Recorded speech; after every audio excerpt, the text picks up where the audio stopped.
എടാ, ഞാൻ എന്നോടൊന്ന് പറയട്ടെ. നമ്മുടെ മാതാപിതാക്കൾ മാതാപിതാക്കളാണെങ്കിലും വലിയൊരു പോരാളി ഈ ഭൂമിയിലുണ്ടോ? വലിയൊരു പോരാളി ഈ ഭൂമിയിലുണ്ടോ? ഇല്ലല്ലോ. അത് വല്ലാത്തൊരു പോരാളിയാണല്ലോ. പോരാളി മാത്രമല്ല, ഇത് വല്ലാത്തൊരു ഇതാണ്, കരുത്താണ്. പിന്നെ പറയുന്നത് വെച്ചാൽ, നാനായാലും നീയായാലും മാതാപിതാക്കളെ വേദനിപ്പിച്ചു പോയിട്ടുണ്ടെങ്കിൽ പുറത്തു കൊടുക്കണം. പുറത്തു കൊടുത്തില്ലെങ്കിൽ അതിന്റെ ശിക്ഷ നാം ദുനിയാവിനെ അനുഭവിച്ചിട്ട് പോകും. അനുഭവിക്കാതിരിക്കലും പോകില്ല. അത് നാനായാലും നീയായാലും.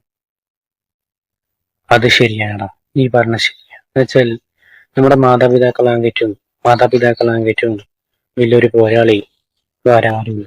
ഒരാളില്ല. ഒരാളെ നമുക്കത് ആ സ്ഥാനത്ത് വെക്കാൻ പറ്റൂല. അത് വല്ലാത്തൊരു പോരാളിയാണ്. ആ പോരാളി നഷ്ടപ്പെടുമ്പോ അതിന്റെ വേദന നമുക്ക് മനസ്സിലാവും.